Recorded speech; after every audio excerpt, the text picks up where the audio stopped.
ਦਿੱਲੀ ਦੀ ਤਰਜ਼ ਤੇ ਪੰਜਾਬ ਦੇ ਮੁੱਖ ਮੰਤਰੀ ਕੈਪਟਨ ਅਮਰਿੰਦਰ ਸਿੰਘ ਨੇ ਵੀ ਕਿਸੇ ਤਰ੍ਹਾਂ ਦੀ ਰਾਏ ਦੇਣ ਤੋਂ ਸਾਫ਼ ਮਨਾ ਕਰ ਦਿੱਤਾ ਹੈ। ਮੁੱਖ ਮੰਤਰੀ ਨੇ ਸਾਫ਼ ਤੌਰ ਤੇ ਕਹਿ ਦਿੱਤਾ ਹੈ ਕਿ ਅਜੇ ਹਾਲਾਤ ਕਾਬੂ 'ਚ ਨਹੀਂ ਹੈ, ਇਸੇ ਕਰਕੇ ਕਿਸੇ ਵੀ ਤਰ੍ਹਾਂ ਦੀ ਕੋਈ ਢਿੱਲ ਜੋ ਹੈ ਕਰਫਿਊ ਜਾਂ ਲਾਕਡਾਊਨ ਦੇ ਵਿੱਚ ਨਹੀਂ ਦਿੱਤੀ ਜਾਵੇਗੀ। ਹਾਲਾਂਕਿ ਕੁਝ ਗਾਈਡਲਾਈਨ ਜਾਰੀ ਜ਼ਰੂਰ ਹੋਈਆਂ ਸਨ, ਪਰ ਸ਼ਾਮ ਪੈਂਦੇ ਪੈਂਦੇ ਮੁੱਖ ਮੰਤਰੀ ਨੇ ਕਰਫਿਊ ਜਾਂ ਲਾਕਡਾਊਨ 'ਚ ਢਿੱਲ ਦੇਣ ਤੋਂ ਸਾਫ਼ ਮਨਾ ਕਰ ਦਿੱਤਾ ਹੈ। ਬਹਰਹਾਲ ਕੇਂਦਰ ਨੇ ਜੋ ਕੁਝ ਗਾਈਡਲਾਈਨ ਜਾਰੀ ਕੀਤੀਆਂ ਨੇ ਉਸ ਬਾਰੇ ਗੱਲ ਕਰਦੇ ਹਾਂ, पर यह साफ कर दईए कि पंजाब सरकार ने कर्फ्यू जो ढिल देने तो मना कर दिता है। सो पेश है अज का साडा खास प्रोग्राम बी नू की, और यह भी दस दईए कि यह प्रोग्राम पंजाब नू छड्ड के पंजाब दे विच जो दित्तियां जा रही सहूलतां सीगियां उस नू छड्ड के है, क्योंकि पंजाब सरकार ने साफ तौर पर मना कर दिता है कि किसी तरह की कोई ढिल कर्फ्यू के दौरान नहीं दी जाएगी। बहरहाल जिस तरह के नाल दिल्ली दे विच मुख मंत्री अरविंद केजरीवाल ने यह फैसला किया है कि क्योंकि अजे स्थितियां जो है वो नाजुक ने, स्थितियां हले कंट्रोल दे विच नहीं आईयां ने, इस करके सो कुल मिला जुला के अजे पंजाब दे विच भी स्थिति साफ नहीं है, जिस नूं लैके कैप्टन अमरिंदर सिंह ने भी कर्फ्यू दे विच ढिल देण तो मना कर दिता है। सो जो केंद्र सरकार ने गाइडलाइनस जारी कीतियां ने ਉਹ ਗਾਈਡਲਾਈਨਸ ਬਾਕੀ ਕਈ ਸੂਬਿਆਂ ਦੇ ਵਿੱਚ ਨੇ, ਜਿਨ੍ਹਾਂ ਸੂਬਿਆਂ ਦੇ ਵਿੱਚ ਖਾਸ ਤੌਰ ਤੇ ਉੱਥੇ ਦੇ ਮੁੱਖ ਮੰਤਰੀ, ਉੱਥੇ ਦੇ ਪ੍ਰਸ਼ਾਸਨਿਕ ਅਧਿਕਾਰੀ ਜਾਂ ਸਰਕਾਰ ਨੇ ਕਿਸੇ ਤਰ੍ਹਾਂ ਦੀ ਰਾਏ ਦਿੱਤੀ ਜਾਂ ਨਹੀਂ ਦਿੱਤੀ ਨੂੰ ਲੈ ਕੇ ਹੈ, ਕਿਉਂਕਿ ਇਹ ਗਾਈਡਲਾਈਨਸ ਕੇਂਦਰ ਸਰਕਾਰ ਦੀਆਂ ਨੇ। ਸੋ ਅੱਜ ਦਾ ਪ੍ਰੋਗਰਾਮ ਸਾਡਾ ਕੇਂਦਰ ਸਰਕਾਰ ਦੀ ਗਾਈਡਲਾਈਨਸ ਨੂੰ ਲੈ ਕੇ ਹੈ, ਬਾਕੀ ਸੂਬਿਆਂ ਨੂੰ ਲੈ ਕੇ, ਪੰਜਾਬ ਨੂੰ ਲੈ ਕੇ ਬਿਲਕੁਲ ਨਹੀਂ। ਸੋ ਬੀ ਨੂੰ ਕੀ, ਸੋ ਸਾਡਾ ਖਾਸ ਪ੍ਰੋਗਰਾਮ ਤੁਹਾਡੇ ਸਾਹਮਣੇ।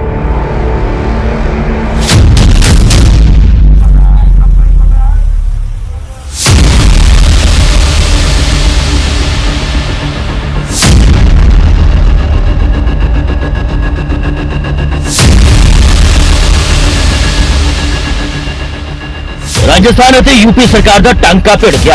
अजिहा नहीं कि हॉर्स ट्रेडिंग हो गई, सत्ता बदल गई या बदल दी गई। दरअसल कोटा च फसे विद्यार्थियों को वापस लियाउण लई यूपी सरकार ने शुक्रवार 102 बसां झांसी और 150 बसां आगरा तो कोटा के वल रवाना कीतियां।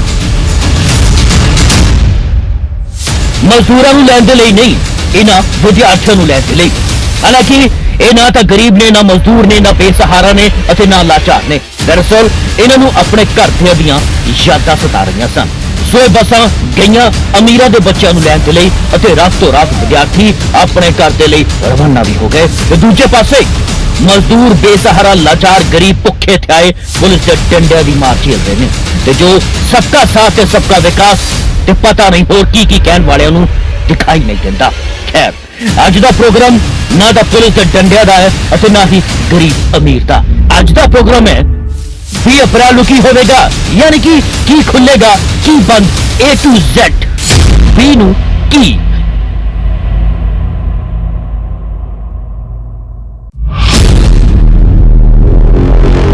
देश भर में लॉकडाउन का फेज 2 शुरू हो चुका है और फेज 3 मई तक चलेगा।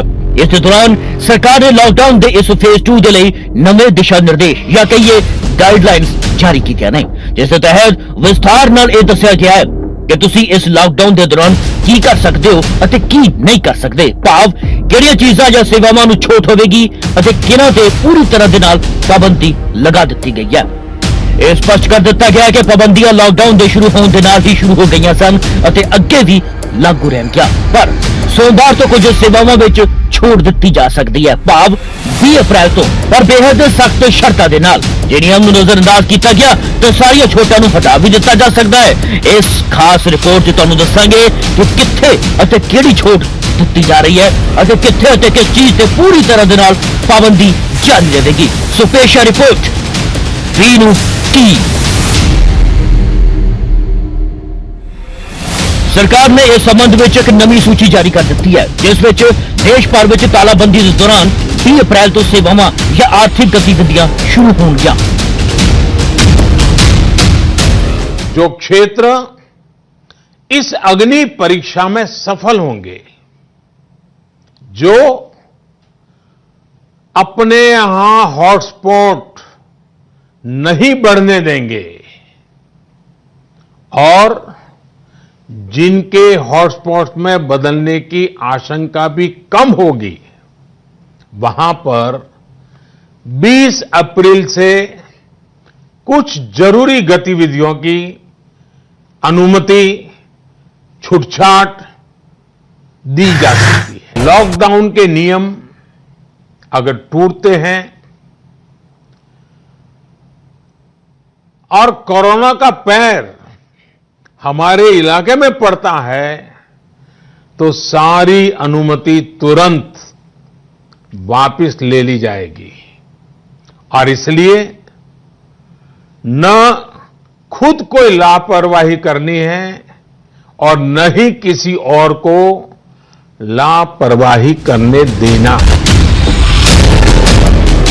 ਤੁਹਾਨੂੰ ਦੱਸਦੇ ਹਾਂ ਕਿ ਸਾਡੀਆਂ ਰੋਜ਼ ਦੀਆਂ ਜ਼ਰੂਰਤਾਂ ਦੇ ਨਾਲ ਸੰਬੰਧਿਤ ਕਿਹੜੀਆਂ ਸੇਵਾਵਾਂ ਅਤੇ ਦੁਕਾਨਾਂ 20 ਅਪ੍ਰੈਲ ਤੋਂ ਸ਼ੁਰੂ ਹੋ ਜਾਣਗੀਆਂ।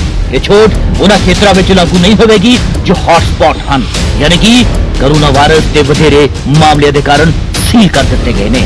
ਕੇਂਦਰੀ ਕਾਨੂੰਨ ਮੰਤਰੀ ਰਵੀ ਸ਼ੰਕਰ ਪ੍ਰਸਾਦ ਨੇ ਵੀ ਇਸ ਸੰਬੰਧ ਵਿੱਚ ਇੱਕ ਟਵੀਟ ਕੀਤਾ ਹੈ।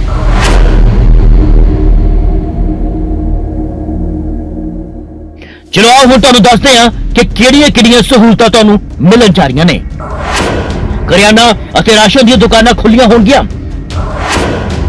ਫਲ ਸਬਜ਼ੀਆਂ ਦੀਆਂ ਦੁਕਾਨਾਂ ਜਾਂ ਰੇਹੜੀਆਂ, ਸਾਫ਼ ਸਫਾਈ ਦੀਆਂ ਚੀਜ਼ਾਂ ਵੇਚਣ ਵਾਲਿਆਂ ਦੀਆਂ ਦੁਕਾਨਾਂ ਖੁੱਲੀਆਂ ਹੋਣਗੀਆਂ।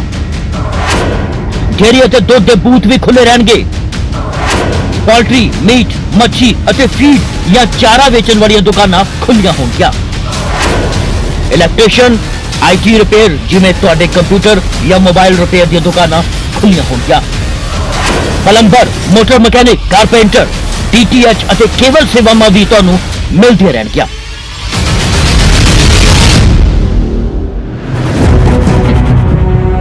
ਇਸ ਦੇ ਨਾਲ ਹੀ ਈ-ਕਮਰਸ ਕੰਪਨੀਆਂ ਵੀ ਆਪਣਾ ਕੰਮ ਸ਼ੁਰੂ ਕਰ ਸਕਦੀਆਂ ਨੇ, ਪਰ ਡਿਲੀਵਰੀ ਦੇ ਲਈ ਵਰਤੇ ਜਾਣ ਵਾਲੇ ਵਾਹਨਾਂ ਦੇ ਲਈ ਵਿਸ਼ੇਸ਼ ਮਨਜ਼ੂਰੀ ਲੈਣੀ ਪਵੇਗੀ। ਸਾਰੀਆਂ ਜ਼ਰੂਰੀ ਸੇਵਾਵਾਂ ਨੂੰ ਘਰ ਘਰ ਪਹੁੰਚਾਉਣ ਦਾ ਪ੍ਰਬੰਧ ਕਰਨਾ ਜ਼ਿਲ੍ਹਾ ਪ੍ਰਸ਼ਾਸਨ ਦੀ ਜ਼ਿੰਮੇਵਾਰੀ ਹੋਵੇਗੀ। ਇਹ ਸਾਫ਼ ਤੌਰ ਤੇ ਕਹਿ ਦਿੱਤਾ ਗਿਆ ਹੈ। ਅਜਿਹਾ ਹੋਣ ਤੇ ਜ਼ਿਆਦਾ ਲੋਕ ਘਰੋਂ ਬਾਹਰ ਨਹੀਂ ਨਿਕਲ ਸਕਣਗੇ। ਦੁਕਾਨਾਂ ਤੇ ਸਮਾਜਿਕ ਦੂਰੀ ਜਾਂ ਕਹਿ ਲਈਏ ਸੋਸ਼ਲ ਡਿਸਟੈਂਸਿੰਗ ਜਾਂ ਕਹਿ ਲਈਏ ਫਿਜ਼ੀਕਲ ਡਿਸਟੈਂਸਿੰਗ ਦੀ ਪਾਲਣਾ ਕਰਨੀ ਬੇहद ਜ਼ਰੂਰੀ ਹੋਵੇਗੀ। ਇਸ ਦੇ ਨਾਲ ਹੀ ਆਓ ਹੁਣ ਬਾਕੀ ਕੁਝ ਹੋਰ ਸੇਵਾਵਾਂ ਤੇ ਵੀ ਝਾਤ ਮਾਰ ਲੈਂਦੇ ਆ। ਦਰਅਸਲ ਆਈਟੀ ਅਤੇ ਇਸ ਦੇ ਨਾਲ ਜੁੜੀਆਂ ਸੇਵਾਵਾਂ ਵਾਲੇ ਦਫ਼ਤਰ ਖੁੱਲੇ ਰਹਿਣਗੇ, ਪਰ ਇਸ ਗੱਲ ਦਾ ਖਾਸ ਖਿਆਲ ਰੱਖਣ ਦੀ ਲੋੜ ਹੋਵੇਗੀ ਕਿ ਇਹਨਾਂ ਦਫ਼ਤਰਾਂ ਦੇ ਵਿੱਚ 50% ਤੋਂ ਜ਼ਿਆਦਾ ਸਟਾਫ ਨਹੀਂ ਹੋਵੇਗਾ। ਕੇਵਲ ਸਰਕਾਰੀ ਗਤੀਵਿਧੀਆਂ ਦੇ ਲਈ ਕੰਮ ਕਰਨ ਵਾਲੇ ਡਾਟਾ ਅਤੇ ਕਾਲ ਸੈਂਟਰ ਅਤੇ ਆਫਿਸ ਦੀ ਪ੍ਰਾਈਵੇਟ ਸਿਕਿਉਰਿਟੀ ਅਤੇ ਮੇਨਟੇਨੈਂਸ ਦੇ ਨਾਲ ਜੁੜੇ ਲੋਕ ਟਰੱਕ ਰਿਪੇਅਰ ਦੇ ਲਈ ਹਾਈਵੇ ਉੱਤੇ ਬਣੀਆਂ ਦੁਕਾਨਾਂ ਅਤੇ ਢਾਬੇ ਖੋਲ ਸਕਣਗੇ। ਪਰ ਇਹ ਸੂਬਾ ਸਰਕਾਰਾਂ ਦੀਆਂ ਜ਼ਿੰਮੇਵਾਰੀਆਂ ਹੋਣਗੀਆਂ ਕਿ ਇੱਥੇ ਸੋਸ਼ਲ ਡਿਸਟੈਂਸਿੰਗ ਦੀ ਪਾਲਣਾ ਜ਼ਰੂਰ ਹੋਵੇ। ਇਸ ਤੋਂ ਇਲਾਵਾ ਖੇਤੀ ਅਤੇ ਕਿਸਾਨੀ ਦੇ ਨਾਲ ਜੁੜੀਆਂ ਇਹ ਸੇਵਾਵਾਂ ਅਤੇ ਉਦਯੋਗ ਵੀ 20 ਅਪ੍ਰੈਲ ਨੂੰ ਸ਼ੁਰੂ ਹੋਣਗੇ।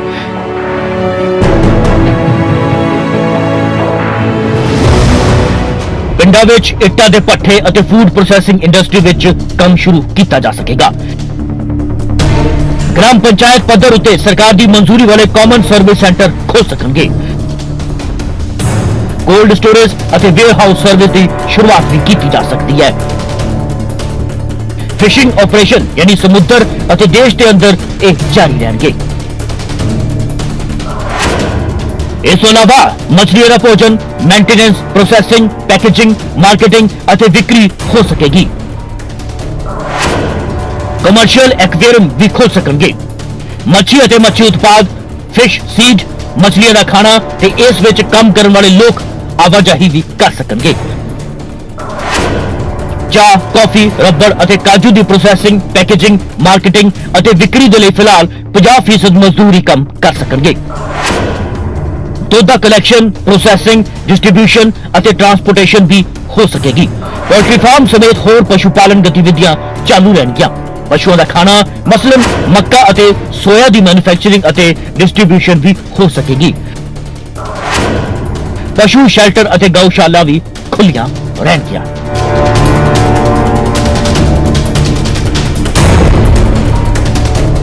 ਹੁਣ ਗੱਲ ਕਰਦੇ ਹਾਂ ਮੈਨੂਫੈਕਚਰਿੰਗ ਸੈਕਟਰ ਦੀ। ਜੀ ਹਾਂ, ਜ਼ਰੂਰੀ ਸਮਾਨ ਦੀ ਮੈਨੂਫੈਕਚਰਿੰਗ ਯੂਨਿਟ ਵਿੱਚ ਕੰਮ ਹੋ ਸਕੇਗਾ। ਇਹਨਾਂ ਵਿੱਚ ਡਰੱਗ, ਫਾਰਮਾ ਅਤੇ ਮੈਡੀਕਲ ਡਿਵਾਈਸ ਬਣਾਉਣ ਵਾਲੀਆਂ ਕੰਪਨੀਆਂ ਸ਼ਾਮਿਲ ਨੇ।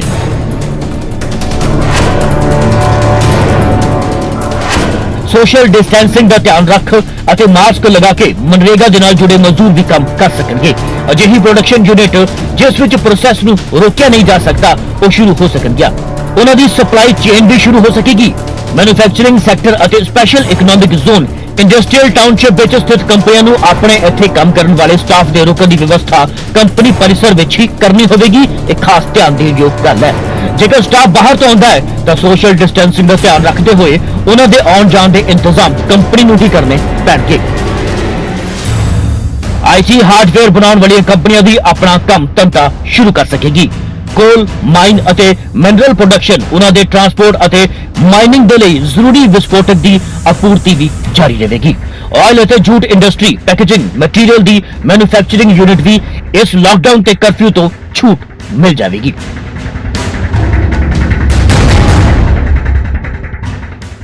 ਇਸ ਦੇ ਨਾਲ ਹੀ ਕੁਝ ਕੰਸਟਰਕਸ਼ਨ ਐਕਟੀਵਿਟੀਜ਼ ਵੀ 20 ਅਪ੍ਰੈਲ ਤੋਂ ਸ਼ੁਰੂ ਹੋ ਸਕਣਗੀਆਂ। ਜੀ ਹਾਂ, ਸ਼ਹਿਰ ਖੇਤਰ ਦੇ ਬਾਹਰ ਸੜਕ, ਸਿੰਚਾਈ, ਬਿਲਡਿੰਗ ਅਤੇ ਸਾਰੇ ਤਰ੍ਹਾਂ ਦੇ ਇੰਡਸਟਰੀਅਲ ਪ੍ਰੋਜੈਕਟ ਵਿੱਚ ਕੰਸਟਰਕਸ਼ਨ ਸ਼ੁਰੂ ਹੋ ਸਕੇਗੀ। ਜੇਕਰ ਸ਼ਹਿਰੀ ਖੇਤਰ ਵਿੱਚ ਕੰਸਟਰਕਸ਼ਨ ਪ੍ਰੋਜੈਕਟ ਸ਼ੁਰੂ ਕਰਨਾ ਹੈ ਤਾਂ ਇਸ ਦੇ ਲਈ ਮਜ਼ਦੂਰ ਸਾਈਟ ਉੱਤੇ ਹੀ ਉਪਲਬਧ ਹੋਣੇ ਚਾਹੀਦੇ ਨੇ। ਕੋਈ ਮਜ਼ਦੂਰ ਬਾਹਰੋਂ ਨਹੀਂ ਲਿਆਇਆ ਜਾ ਸਕੇਗਾ। ਬੇਫਿਕਰ ਰਹੋ। ਇਹ ਸੇਵਾਵਾਂ ਜਿਨ੍ਹਾਂ ਦਾ ਅਸੀਂ ਹੁਣ ਜ਼ਿਕਰ ਕਰਨ ਜਾ ਰਹੇ ਹਾਂ, ਜਨਤਾ ਕਰਫਿਊ ਤੋਂ ਲੈ ਕੇ ਲਾਕਡਾਊਨ ਦੇ ਪਹਿਲੇ ਪੜਾਅ ਤੱਕ ਚਾਲੂ ਸਨ ਤੇ 3 ਮਈ ਤੱਕ ਵੀ ਚਾਲੂ ਰਹਿਣਗੀਆਂ। ਨੰਬਰ 1, ਪਬਲਿਕ ਯੂਟਿਲਿਟੀ, बैंक ਅਤੇ एटीएम खुले रहणगे, पेट्रोल पंप खुले रहणगे, डीजल ਦੀ ਸਪਲਾਈ, ਕੈਰੋਸੀਨ ਦੀ ਸਪਲਾਈ, सीएनजी ਦੀ ਸਪਲਾਈ, LPG ਦੀ ਸਪਲਾਈ ਅਤੇ PNG ਦੀ ਸਪਲਾਈ ਵੀ ਜਾਰੀ ਰਹੇਗੀ। ਡਾਕਘਰ ਖੁੱਲੇ ਰਹਿਣਗੇ, ਯਾਨੀ ਕਿ ਡਾਕ ਸੇਵਾਵਾਂ ਜਾਰੀ ਰਹਿਣਗੀਆਂ। ਕੈਪੀਟਲ ਅਤੇ ਡੇਟ ਮਾਰਕੀਟ ਸੇਬੀ ਦੇ ਨਿਰਦੇਸ਼ਾਂ ਦੇ ਅਨੁਸਾਰ ਹੀ ਕੰਮ ਕਰਨਗੀਆਂ।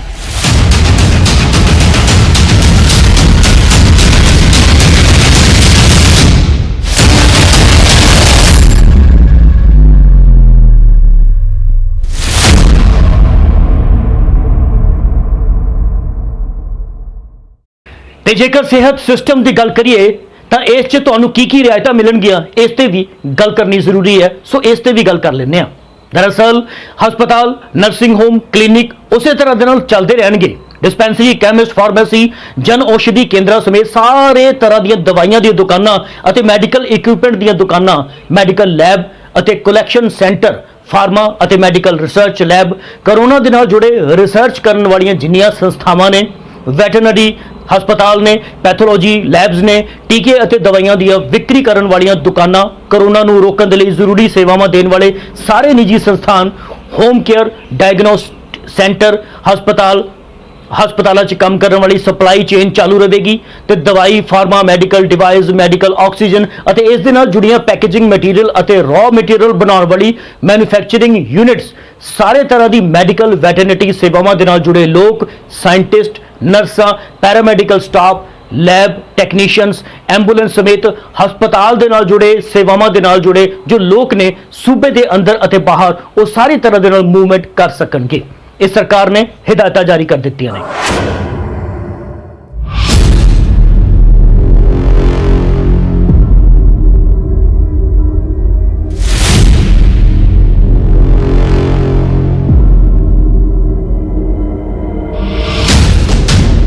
ਆਓ ਹੁਣ ਗੱਲ ਕਰ ਲੈਂਦੇ ਹਾਂ ਟਰਾਂਸਪੋਰਟ ਦੀ। ਸਾਰੇ ਤਰ੍ਹਾਂ ਦੇ ਸਾਮਾਨਾਂ ਦੀ ਆਵਾਜਾਈ ਹੋ ਸਕੇਗੀ। ਰੇਲਵੇ ਦੀ ਮਦਦ ਦੇ ਨਾਲ ਸਾਮਾਨ ਅਤੇ ਪਾਰਸਲ ਭੇਜੇ ਜਾ ਸਕਣਗੇ। ਜਹਾਜ਼ਾਂ ਦੀ ਵੀ ਕਾਰਗੋ ਦੇ ਲਈ ਜਾਂ ਲੋਕਾਂ ਦੀ ਮਦਦ ਅਤੇ ਵੱਖ-ਵੱਖ ਇਲਾਕਿਆਂ 'ਚ ਫਸੇ ਲੋਕਾਂ ਨੂੰ ਕੱਢਣ ਦੇ ਲਈ ਇਸਤੇਮਾਲ ਹੋ ਸਕੇਗਾ। ਬੰਦਰਗਾਹਾਂ ਦੇ ਜ਼ਰੀਏ ਦੇਸ਼ ਦੇ ਅੰਦਰ ਤੇ ਬਾਹਰ ਰਸੋਈ ਗੈਸ, ਖਾਣ ਪੀਣ ਦੇ ਨਾਲ ਜੁੜੀ ਸਮੱਗਰੀ ਅਤੇ ਮੈਡੀਕਲ ਸਪਲਾਈ ਹੋ ਸਕੇਗੀ। ਸੜਕ ਦੇ ਰਸਤੇ ਜ਼ਰੂਰਤ ਦੇ ਸਾਮਾਨਾਂ ਨੂੰ ਲੈ ਜਾਣ ਵਾਲੇ ਟਰੱਕਾਂ, ਗੱਡੀਆਂ ਦੀ ਆਵਾਜਾਈ ਵੀ ਬਹਾਲ ਹੋ ਸਕਣਗੀਆਂ। ਪਰ ਇੱਕ ਗੱਡੀ ਵਿੱਚ 2 ਡਰਾਈਵਰ ਅਤੇ ਇੱਕ ਹੈਲਪਰ ਨੂੰ ਹੀ ਜਾਣ ਦੀ ਇਜਾਜ਼ਤ ਮਿਲ ਸਕੇਗੀ। ਸੋਲੋ ਟਰੱਕ ਵੀਰੋ, ਸਾਰੇ ਕੇਂਦਰੀ ਦਫ਼ਤਰ ਅਤੇ ਇਸ ਦੇ ਨਾਲ ਜੁੜੇ ਹੋਰ ਅਦਾਰੇ ਵੀ ਖੁੱਲੇ ਰਹਿਣਗੇ। ਇਸ ਦੇ ਬਾਰੇ ਦੀ ਗੱਲ ਕਰ ਲੈਂਦੇ ਹਾਂ। ਦਰਅਸਲ ਕੇਂਦਰ ਸਰਕਾਰ ਦੇ ਸਾਰੇ ਮੰਤਰਾਲੇ ਦੇ ਅਧੀਨ ਆਉਣ ਵਾਲੇ ਡਿਪਾਰਟਮੈਂਟਸ, ਇਹਨਾਂ ਦਫ਼ਤਰਾਂ ਦੇ ਵਿੱਚ ਡਿਪਟੀ ਸੈਕਟਰੀ ਅਤੇ ਇਸ ਤੋਂ ਉੱਤੇ ਅਹੁਦੇ ਤੇ ਬੈਠੇ ਅਧਿਕਾਰੀਆਂ ਦੀ 100% ਹਾਜ਼ਰੀ ਜ਼ਰੂਰ ਹੋਵੇਗੀ।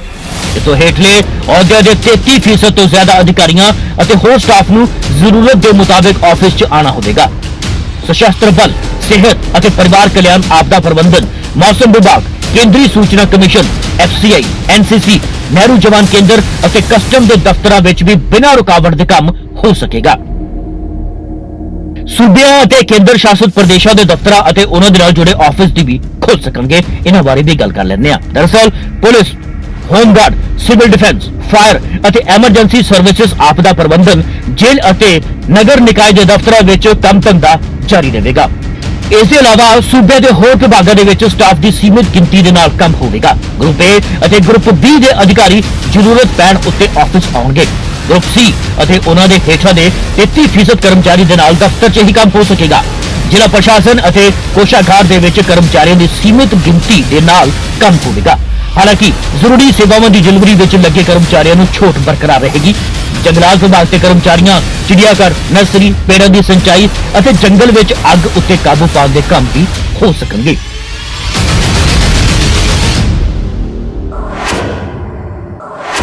ਹੁਣ ਗੱਲ ਉਹਨਾਂ ਦੀ ਜੋ ਪਹਿਲਾਂ ਵੀ ਬੰਦ ਸੀ ਅਤੇ 3 ਮਈ ਤੋਂ ਬਾਅਦ ਵੀ ਬੰਦ ਹੀ ਰਹਿਣਗੀਆਂ। ਉਹ ਨੇ ਸਾਰੇ ਤਰ੍ਹਾਂ ਦੇ ਘਰੇਲੂ ਅਤੇ ਵਿਦੇਸ਼ੀ ਉਡਾਨਾਂ, ਯਾਤਰੀ ਟ੍ਰੇਨਾਂ ਦੀ ਸਾਰੇ ਤਰ੍ਹਾਂ ਦੀ ਆਵਾਜਾਈ ਸੁਰੱਖਿਆ ਕਾਰਨਾਂ ਨੂੰ ਛੱਡ ਕੇ ਸਿਰਫ ਬੰਦ ਰਹਿਣਗੀਆਂ। ਪਬਲਿਕ ਟਰਾਂਸਪੋਰਟ ਵਿੱਚ ਇਸਤੇਮਾਲ ਹੋਣ ਵਾਲੀ ਬੱਸਾਂ ਬਿਲਕੁਲ ਨਹੀਂ ਚੱਲਣਗੀਆਂ। ਮੈਟਰੋ ਰੇਲ ਸੇਵਾ ਵੀ ਬਿਲਕੁਲ ਬੰਦ ਰਹੇਗੀ। ਮੈਡੀਕਲ ਵਜ੍ਹਾ ਨੂੰ ਛੱਡ ਕੇ ਬਾਕੀ ਸਾਰੇ ਲੋਕਾਂ ਦਾ ਇੱਕ ਦੂਜੇ ਤੋਂ ਜ਼ਿਲ੍ਹੇ ਅਤੇ ਇੱਕ ਤੋਂ ਦੂਜੇ ਸੂਬੇ ਵਿੱਚ ਮੂਵਮੈਂਟ ਬਿਲਕੁਲ ਨਹੀਂ ਹੋਵੇਗਾ। ਸਾਰੇ ਤਰ੍ਹਾਂ ਦੇ ਸਿੱਖਿਆ ਇੰਸਟੀਚਿਊਟ ਅਤੇ ਕੋਚਿੰਗ ਇੰਸਟੀਚਿਊਟ ਬੰਦ ਰਹਿਣਗੇ। ਜਿਨ੍ਹਾਂ ਨੂੰ ਇਜਾਜ਼ਤ ਮਿਲੀ ਹੋਈ ਹੈ ਉਸ ਨੂੰ ਛੱਡ ਕੇ ਸਾਰੇ ਤਰ੍ਹਾਂ ਦੀ ਕਮਰਸ਼ੀਅਲ ਅਤੇ ਇੰਡਸਟਰੀਅਲ ਗਤੀਵਿਧੀਆਂ ਬਿਲਕੁਲ ਬੰਦ ਰਹਿਣਗੀਆਂ। ਜਿਨ੍ਹਾਂ ਨੂੰ ਇਜਾਜ਼ਤ ਮਿਲੀ ਹੋਈ ਹੈ ਉਸ ਨੂੰ ਛੱਡ ਕੇ ਹਸਪਿਟੈਲਿਟੀ ਸੇਵਾਵਾਂ ਵੀ ਬਿਲਕੁਲ ਨਹੀਂ ਚਾਲੂ ਹੋਣਗੀਆਂ, ਇਹ ਨਹੀਂ ਚੱਲਣਗੀਆਂ। Auto rickshaw, cycle rickshaw, taxi ਅਤੇ ਕੈਬ ਸੇਵਾਵਾਂ ਬਿਲਕੁਲ ਬੰਦ ਰਹਿਣਗੀਆਂ। ਸਾਰੇ ਸਿਨੇਮਾ ਹਾਲ ਬੰਦ ਰਹਿਣਗੇ। ਸ਼ਾਪਿੰਗ ਮਾਲ ਬੰਦ ਰਹਿਣਗੇ। ਸ਼ਾਪਿੰਗ ਕੰਪਲੈਕਸ ਬੰਦ ਰਹਿਣਗੇ। Gym, sports complex, swimming pool, entertainment ਜਿਹੜੇ ਪਾਰਕ ਨੇ ਉਹ ਸਾਰੇ ਬੰਦ ਰਹਿਣਗੇ। ਥੀਏਟਰ ਬੰਦ ਰਹਿਣਗੇ। ਬਾਰ, ਐਡੀਟੋਰੀਅਮ, ਅਸੈਂਬਲੀ ਹਾਲ ਅਤੇ ਇਹਨਾਂ ਦੇ ਵਿੱਚ ਜੋ ਵਰਤੀਆਂ ਜਾਣ ਵਾਲੀਆਂ ਥਾਵਾਂ ਨੇ ਉਹ ਬਿਲਕੁਲ ਨਹੀਂ ਖੁੱਲਣਗੀਆਂ। ਸਾਰੇ ਤਰ੍ਹਾਂ ਦੇ ਸਮਾਜਿਕ, ਰਾਜਨੀਤਿਕ, ਖੇਲ, ਮਨੋਰੰਜਨ, ਅਕੈਡਮਿਕ, ਸੰਸਕ੍ਰਿਤਿਕ ਅਤੇ ਧਾਰਮਿਕ ਸਮਾਰੋਹ ਜਾਂ ਜਮਾਵੜੇ ਦੀ ਬਿਲਕੁਲ ਇਜਾਜ਼ਤ ਨਹੀਂ ਹੋਵੇਗੀ। ਆਮ ਲੋਕਾਂ ਦੇ ਲਈ ਸਾਰੇ ਤਰ੍ਹਾਂ ਦੇ ਧਾਰਮਿਕ ਸੰਸਥਾਨ ਟੋਟਲੀ ਬੰਦ ਰਹਿਣਗੇ।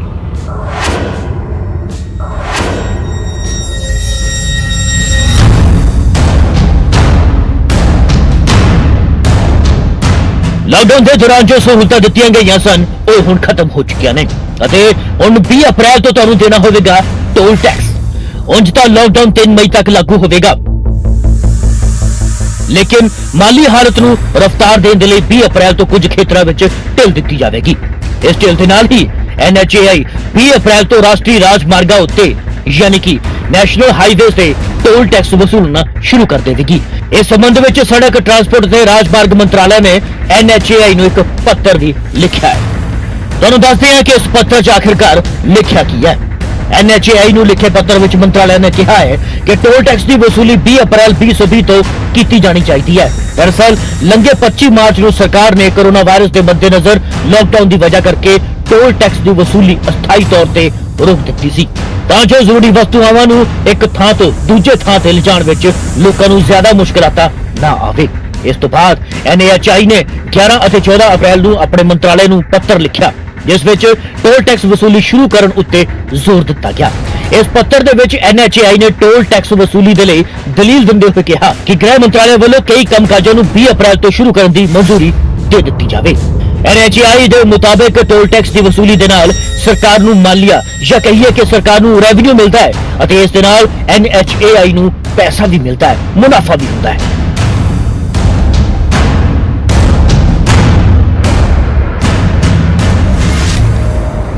ਤੇ ਹੁਣ ਗੱਲ ਕਰਦੇ ਹਾਂ 에ਅਰ ਇੰਡੀਆ ਦੀ। ਲਾਕਡਾਊਨ ਦੇ ਦੌਰਾਨ 에ਅਰ ਇੰਡੀਆ ਨੇ ਚੁਣਿੰਦਾ ਕੌਮੀ ਅਤੇ ਕੌਮਾਂਤਰੀ ਮਾਰਗਾ ਉਡਾਨਾਂ ਦੇ ਲਈ ਬੁਕਿੰਗ ਦੀ ਸ਼ੁਰੂ ਕਰਨ ਦੀ ਘੋਸ਼ਣਾ ਵੀ ਕਰ ਦਿੱਤੀ ਹੈ। 에ਅਰ ਇੰਡੀਆ ਨੇ 4 ਮਈ ਤੋਂ ਚੁਣਿੰਦਾ ਘਰੇਲੂ ਮਾਰਗਾ ਉੱਤੇ ਬੁਕਿੰਗ ਸ਼ੁਰੂ ਕਰਨ ਦੇ ਲਈ ਸ਼ਨੀਚਰਵਾਰ ਨੂੰ ਘੋਸ਼ਣਾ ਕੀਤੀ ਹੈ। ਹਾਲਾਂਕਿ ਇਸ ਵਿੱਚ ਕੁਝ ਪੇਚ ਨੇ ਜਿਸ ਦੇ ਬਾਰੇ ਸਥਿਤੀਆਂ ਸਾਫ਼ ਨਹੀਂ ਹੋ ਪਾਈਆਂ। ਨਾਲ ਹੀ ਕੰਪਨੀ ਨੇ 1 ਜੂਨ ਤੋਂ ਅੰਤਰਰਾਸ਼ਟਰੀ ਮਾਰਗਾ ਦੀ ਬੁਕਿੰਗ ਵੀ ਸ਼ੁਰੂ ਕਰਨੀ ਜਾ ਰਹੀ ਹੈ। 에ਅਰ ਇੰਡੀਆ ਦੀ ਵੈਬਸਾਈਟ ਤੇ ਉਪਲਬਧ ਸੂਚਨਾ ਦੇ ਮੁਤਾਬਕ ਮੌਜੂਦਾ ਹਾਲਾਤਾਂ ਨੂੰ ਵੇਖਦੇ ਹੋਏ ਅਸੀਂ 3 ਮਈ 2020 ਤੱਕ ਆਪਣੀ ਸਾਰੀ ਘਰੇਲੂ ਅਤੇ 31 ਮਈ 2020 ਤੱਕ ਅੰਤਰਰਾਸ਼ਟਰੀ ਉਡਾਨਾਂ ਦੀ ਬੁਕਿੰਗ ਰੋਕ ਦਿੱਤੀ ਹੈ। ਇੱਕ ਬਿਆਨ ਦੇ ਮੁਤਾਬਕ ਚੁਣਿੰਦਾ ਘਰੇਲੂ ਹਵਾਈ ਮਾਰਗਾਂ ਉੱਤੇ ਯਾਤਰਾ ਦੇ ਲਈ 4 ਮਈ ਅਤੇ ਅੰਤਰਰਾਸ਼ਟਰੀ ਯਾਤਰਾ ਦੇ ਲਈ 1 ਜੂਨ ਤੋਂ ਉਡਾਨਾਂ ਉਪਲਬਧ ਹੋਣਗੀਆਂ। ਨਾਲ ਹੀ ਕਿਹਾ ਗਿਆ ਹੈ ਕਿ ਹਾਲਾਤਾਂ ਉੱਤੇ ਬਾਰੀਕੀ ਦੇ ਨਾਲ ਨਜ਼ਰ ਵੀ ਰੱਖੀ ਜਾ ਰਹੀ ਹੈ।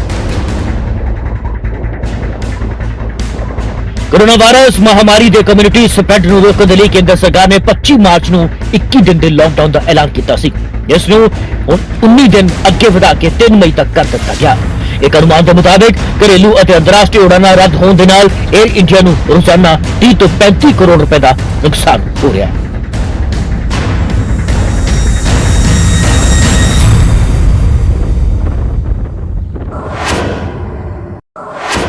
ਆਓ ਹੁਣ ਗੱਲ ਕਰਦੇ ਹਾਂ ਕਿ ਆਖਿਰ ਇਹ ਲੋਕਡਾਊਨ ਸਾਨੂੰ ਜਾਂ ਕਹਿ ਲਈਏ ਕਿ ਸਾਡੇ ਦੇਸ਼ ਨੂੰ ਕਿੰਨਾ ਮਹਿੰਗਾ ਪੈ ਰਿਹਾ ਹੈ।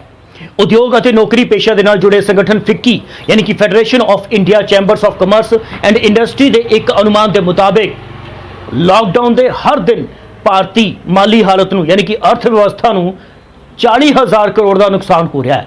ਸੰਗਠਨ ਦੀ ਪ੍ਰਧਾਨ ਸੰਗੀਤਾ ਰੈੱਡੀ ਨੇ ਸਾਫ਼ ਤੌਰ ਤੇ ਕਹਿ ਦਿੱਤਾ ਹੈ ਕਿ ਸਾਲ 2020 ਦੇ ਅਪ੍ਰੈਲ ਸਤੰਬਰ ਦੇ ਮਹੀਨੇ ਦੇ ਵਿੱਚ ਘੱਟੋ-ਘੱਟ 4 ਕਰੋੜ ਨੌਕਰੀਆਂ ਜਾਣ ਦਾ ਖਤਰਾ ਪੈਦਾ ਹੋ ਗਿਆ ਹੈ। ਚੀਜ਼ਾਂ ਦੀ ਘਟਦੀ ਮੰਗ ਦੀ ਵਜ੍ਹਾ ਦੇ ਨਾਲ ਉਦਯੋਗ ਆਪਣੇ ਵਰਕਰਾਂ ਨੂੰ ਬਾਹਰ ਦਾ ਰਸਤਾ ਦਿਖਾ ਦਿੰਦੇ ਨੇ। ਨਤੀਜਾ ਲੋਕਾਂ ਦੇ ਕੋਲ ਖਰਚਣ ਦੇ ਲਈ ਪੈਸੇ ਨਹੀਂ ਹੁੰਦੇ। ਇਸ ਦੇ ਨਾਲ ਬਾਜ਼ਾਰ ਵਿੱਚ ਮੰਗ ਹੋਰ ਘੱਟ ਹੋ ਜਾਂਦੀ ਹੈ। ਜਦੋਂ ਮੰਗ ਹੋਰ ਘੱਟ ਹੋ ਜਾਂਦੀ ਹੈ ਤਾਂ ਕੰਪਨੀਆਂ ਦੀ ਆਮਦਨੀ ਉੱਤੇ ਇਸ ਦਾ ਸਿੱਧੇ ਤੌਰ ਤੇ ਅਸਰ ਹੁੰਦਾ ਹੈ ਅਤੇ ਫਿਰ ਕੁਝ ਹੋਰ ਲੋਕਾਂ ਨੂੰ ਆਪਣੀ ਨੌਕਰੀ ਗਵਾਉਣੀ ਪੈਂਦੀ ਹੈ। ਸ਼ਾਇਦ ਇਸ ਵਜ੍ਹਾ ਦੇ ਨਾਲ ਪ੍ਰਧਾਨ ਮੰਤਰੀ ਨੇ ਬਾਰ-ਬਾਰ ਕੰਪਨੀਆਂ ਨੂੰ ਲੋਕਾਂ ਨੂੰ ਨੌਕਰੀ ਤੋਂ ਨਾ ਕੱਢਣ ਦੀ ਅਪੀਲ ਕੀਤੀ ਸੀ, ਉਹ ਜੋ ਅੱਜ ਵੀ ਕਰ ਰਹੇ ਨੇ। ਪਰ ਉਸ ਦਾ ਕਿੰਨਾ ਅਸਰ ਹੋਇਆ ਇਹ ਲਾਕਡਾਊਨ ਦੇ ਬਾਅਦ ਲੋਕਾਂ ਦੇ ਸੜਕਾਂ ਉੱਤੇ ਨਿਕਲਣ ਅਤੇ ਅਣਗਿਣਤ ਕਿਲੋਮੀਟਰ ਪੈਦਲ ਚੱਲ ਕੇ ਪਿੰਡ ਵਾਪਸ ਜਾਣ ਨੂੰ ਮਜਬੂਰ ਹੋਏ ਮਜ਼ਦੂਰਾਂ ਦੀ ਭੀੜ ਤੋਂ ਸਾਫ਼ ਹੋ ਵੀ ਚੁੱਕਾ ਹੈ ਜਾਂ ਹੋਣਾ ਅਜੇ ਬਾਕੀ ਹੈ। ਚੰਡੀਗੜ੍ਹ ਤੋਂ ਮੈਂ ਨੀਰਜ ਬਾਲੀ, ਨਿਊਜ਼ ਡੈਸਕ ਤੋਂ ਲਵਪ੍ਰੀਤ ਬਾਂਗੜ, ਨਿਊਜ਼ 18 ਪੰਜਾਬ।